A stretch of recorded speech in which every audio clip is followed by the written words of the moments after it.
Hello everyone, mental health സ്പെക്ട്രത്തിലേക്ക് സ്വാഗതം. ഞാൻ ഡോക്ടർ ജെറോം. പുറമേ നന്നായിട്ടുണ്ട്, ഉള്ളിൽ ഒറ്റപ്പെട്ടു പോയി. അങ്ങനെയുമുണ്ട് ഒരു ഡിപ്രഷൻ.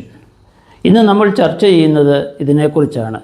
ഒരു ദുരിതം ഉള്ളിൽ ഒളിപ്പിക്കുന്ന അവസ്ഥ, പലപ്പോഴും തിരിച്ചറിയാൻ കഴിയാത്തത്. ഹൈ ഫങ്ഷനിങ് ഡിപ്രഷൻ, അല്ലെങ്കിൽ ജോലിയും ഉത്തരവാദിത്വവുമായി മുന്നോട്ട് പോകുന്ന ആളുകളിലെ ഡിപ്രഷൻ.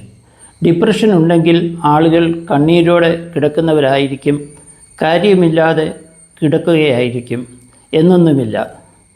ഇവിടെ ചിലർ സമയം പാലിച്ച് എഴുന്നേൽക്കുന്നു, ജോലി ചെയ്യുന്നു, കുടുംബം നോക്കുന്നു, എല്ലാവരോടും ഇടപെടുന്നു. പക്ഷേ ഉള്ളിൽ ഒരിക്കലും നിറയാത്ത ശൂന്യത.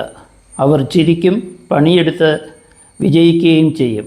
പക്ഷേ മനസ്സിൽ നിറയുന്നത് അതിശയകരമായ ക്ഷീണം, കുറ്റബോധം, താല്പര്യമില്ലായ്മ, ഉള്ളിലൊരു ദുഃഖം. ഇതാണ് ഹൈ ഫങ്ഷനിങ് ഡിപ്രഷൻ, അല്ലെങ്കിൽ പെർസിസ്റ്റൻറ്റ് ഡിപ്രസീവ് ഡിസോർഡർ, ഡിസ്തൈമിയ എന്നൊക്കെ പറയും. ഇത് ഏറ്റവും അപകടകരം ആകുന്നത് എന്തുകൊണ്ടെന്നറിയാമോ? അവർ സാധാരണയായി വ്യക്തിത്വം പുലർത്തുന്നവരാണ്. അഭിമാനമോ നാണക്കേടോ കാരണം ഈ വിഷയങ്ങൾ അടുത്തവരോട് വരെ പറയാൻ മടിക്കും. അവരോട് പലരും പറയുന്നത് ഇതാണ്: നീയെല്ലാം ഭംഗിയായി ചെയ്യുന്നു, എനിക്ക് നിന്നെപ്പോലെ ചെയ്യാൻ പറ്റത്തില്ല, നിനക്കെല്ലാവരും ഉണ്ടല്ലോ, പിന്നെ എന്തിനു നീ വിഷമിക്കണം. പക്ഷേ സത്യം ഇതാണ്: മാനസികാരോഗ്യ പ്രശ്നങ്ങൾ സാധാരണ യുക്തിക്കും വിചാരത്തിനും അപ്പുറത്താണ് പലപ്പോഴും.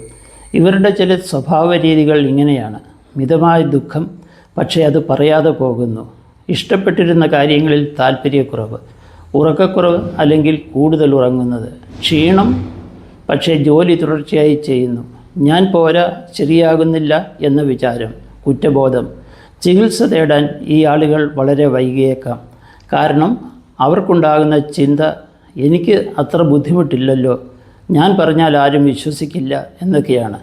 പക്ഷേ ഞങ്ങൾ സൈക്യാട്രിസ്റ്റ് പറയുന്നത് വളരെ വ്യക്തമാണ്: ഇത് ഒരു യഥാർത്ഥ രോഗാവസ്ഥയാണ്. ഇതിന് ചികിത്സയുണ്ട്. മാനസിക ആരോഗ്യ അവബോധനം, തെറാപ്പി, ജീവിതശൈലി മാറ്റങ്ങൾ, മരുന്നുകൾ, ഇവ ഈ ആളുകളെ സഹായിക്കും.